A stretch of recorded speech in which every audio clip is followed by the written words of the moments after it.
এই অংশটি নিবেদন করছে।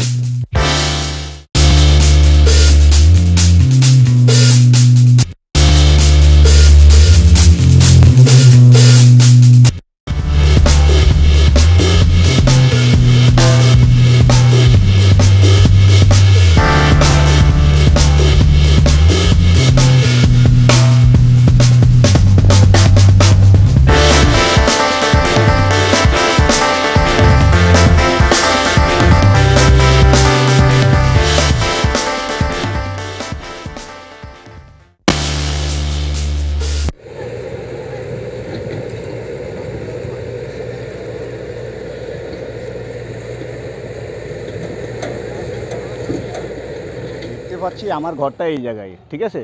আমি ঘর থেকে বেরিয়েছি সাইজে এখান থেকে এই জাহাজটা আজকে 6 মাস 1 বছর পরে রিপেয়ারিং হচ্ছে, ঠিক আছে। এই রিপেয়ারিংয়ের কাজ করতে গিয়ে চলছে। এখন দেখতেছি ঘর থেকে বেরিয়েছি সাইজে ওখান থেকে ওই ধাম ধাম করে কালো করে আগুন বেরোচ্ছে। আগুন বেরিয়েছে যে সাইজের লোকজন এখান থেকে পাড়াপড়শির লোকজন, এলাকার লোকজন, প্রশাসন, হ্যাঁ সবাই এসছে, দমকল বাহিনী এসছে। এখন আগুন নিয়ন্ত্রণে।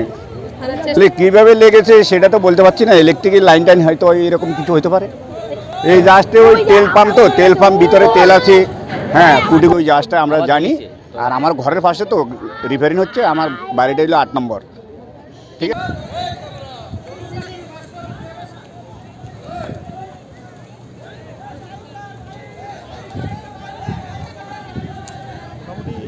এক ঘন্টা অ্যাপ্রক্সিমেট 1 ঘন্টা 25 মিনিট থেকে 30 মিনিটের আগুনটার আমরা নিয়ন্ত্রণে নিয়ে এসেছি আর কি। আগুন পুরোপুরি অ্যাকচুয়ালি যেটা প্রাথমিকভাবে জাহাজের ইয়েদের সঙ্গে কথা বলে যেটা লেগেছে, ইলেকট্রিক্যাল শর্ট সার্কিট থেকে আগুনটা মূলত লেগেছে আর কি।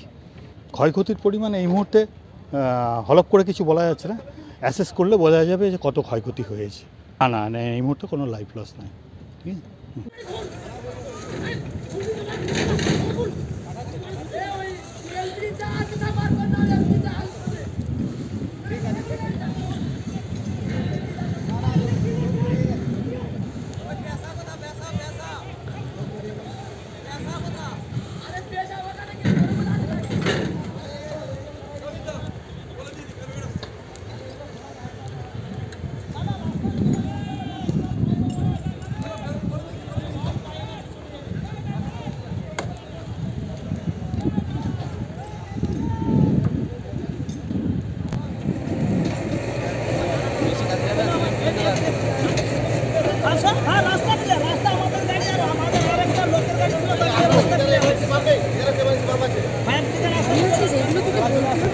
দেখুন, সাবস্ক্রাইব করুন আর ইউটিউবে প্রতিনিয়ত যোগাযোগ রাখুন বাংলা চাণক্যর সঙ্গে, কারণ খবরের সর্বশেষ তথ্য এরাই আপনাদের দেবে।